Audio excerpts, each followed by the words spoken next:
We help clients with estate planning, tax planning, educational planning. Most commonly, if you hear the word financial advisor, you have to be very careful because they could be acting as a broker, really just at a suitability standard. What you really want to be looking for is either a certified financial planner or an investment advisor, who are both held to a fiduciary responsibility. Fiduciary responsibility is putting the client's interest first, as always. I like to say that we work on the same side of the table as the client. So I chose the Financial Harvest name due to the process that we use. In farming, you have plan, plant, grow, cultivate, harvest, protect, and distribute. And that's a lot of the same things you use in your financial plan as well. Most of the time, the large institutions, the brokers, they tend to focus just on the planning and the growing. And quite frankly, that's only a few steps in the process. They almost always miss, well, how do we plan a distribution?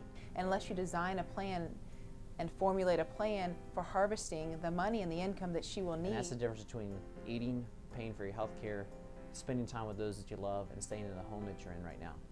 And what I found is that if we use a passive philosophy with a strategy of something called a three-factor model, a lot of times we can save them 1, 2, 3% in terms of performance and also in savings and cost. That 1 or 2 or 3% may not seem like a big deal on the surface, but in the long run, over 20, 30, 40 years, that could be the difference between running out of money at age 75 versus age 85.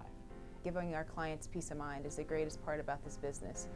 And when somebody comes in the door that might be worried and concerned about their finances or their well-being or their long-term wealth growth, it just means so much to us that we can help them through it. Clients have said, David, thank you for what you've done for us. Thank you for the difference that you make.